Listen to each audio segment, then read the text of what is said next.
Okay, so we are talking to Micah, and this is our first interview on the RV, and we're going to find out a little bit about him and what brought him to this point.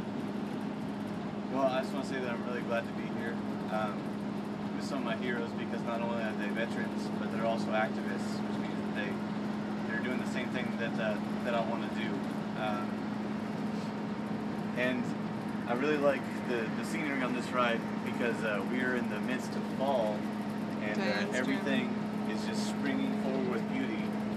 But in all reality, all this beauty is coming from the anticipation of what's to come.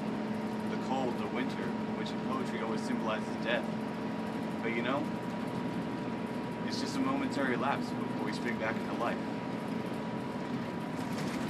So you ended up in D.C. Where were you stationed? You're a sergeant in the Army? Right. And you've been in the Army for? 5 years. 5 years. And so, were you in Iraq or Iran Right. or I Afghan? went to Iraq once and Afghanistan 3 times. 3 times. Mm-hmm. Okay. And what was it like, just briefly to tell the people? Was it what you thought it would be? I spent a lot of my time in an office. I traveled around a little bit in my first tour, but most of the time it was an office setting, so it was just, I spent a lot of time in my own mind, because my job was to try and think of ways to influence the Afghan people towards our goals. And so if I wasn't trying to do that, then I was still in an artistic mode. I did a lot of drawing, and I did a lot of sketching, and just trying to practice and hone my skills. So you were selling the U.S. propaganda. Right, and we mainly sold Afghan propaganda, if you know what I mean. Like, we were all about having the Afghans trust the Afghan government that we established there. Oh man! And so what brought you to? So what did you see while you were there? Anything, or you were doing mostly office stuff inside then? Right. Did you know how your stuff impacted people? It's hard to measure things like that, because we try to talk to people about it, but they're clearly talking to Americans, and in that setting, they're going to tell you whatever you want to hear. What's the feeling towards Americans over there? On the face value, they smile and they say, but this in Afghanistan means shove up your ass. Oh. So they know that we think this means good job, but to them it's still a fuck you. Ah, wow. So then, were you stationed over here? You came back for between duties? I was stationed in North Carolina, and when I got back from my 4th deployment, my plan was set, and I finally had my message in a concise enough manner where I thought people could hear what I had to say. So I left over a month ago, and I started protesting ever since then. I protested Spectra Pipeline, organized an anti-war affinity group during S-17. I marched to K Street in D.C. I've been in Green Festival and memorials, just trying to get my message out. When you say you left, you just left? They didn't know where you were? Right, I went absent without leave. Okay, so you're AWOL. Right, I'm AWOL.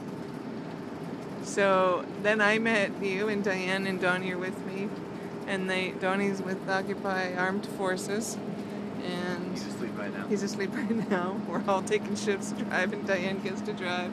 Diane's with the Veterans for Peace and Occupy Maine, very active. And so we met you in New York with the memorial for the vets, which was very disturbing when they came in and arrested 25 vets. Sad day. It was tragic because they interrupted what was a beautiful and strong moment for one of the most trivial rules I've ever heard of. You know, they're not occupiers. They weren't trying to occupy the park, sleep there overnight, and say screw you. They were just trying to read the names of the dead, the reason that we were there, to try and honor the dead, and they arrested Vietnam veterans, Afghan and Iraqi veterans, for trying to honor their friends, trying to honor their people. Right.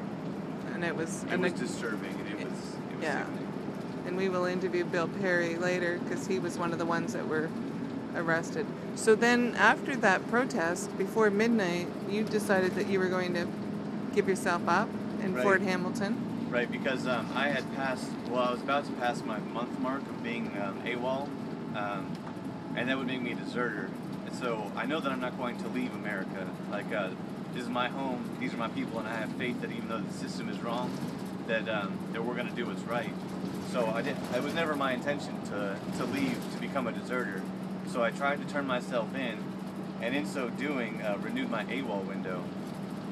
So I have another 30 days to try and fill out my contest objector paperwork, and Because what happened when you went to Fort Hamilton? We didn't get to go because the RV was parked uptown, but you went there in a van with about 5 other people. the military police decided that it was inconvenient to try and take me in at that time and told me to come back at 8 a.m. the next day, which I did, and then they turned me away again because it was Columbus Day and their people didn't come into work.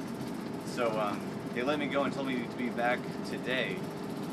So I'm going to go to the Buffalo Occupy birthday and celebrate with them, and then I might head back to Fort Hamilton. Yeah. And then we're going down. Actually, we're going to go to D.C. Are you coming with us to the N567 Occupy? It's the Million Man March. We heard on the 5th. Occupy Congress. Occupy the elections on the 6th and Occupy Congress on the 7th. Right. And so, yes, we've basically kidnapped Micah. And we're taking him to Buffalo, where there's a great group of people, and then we're going to Erie with another bunch of great people.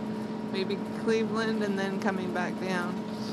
And we'll hit as many birthdays as we can. Right. I'm just going to stay AWOL until I can finish my conscious objector paperwork, so it might take me a minute. That's some complicated stuff. So that's great. Well, we're glad to have you aboard. This is a great time I'm to just have. honored to be here. Thank you, Micah.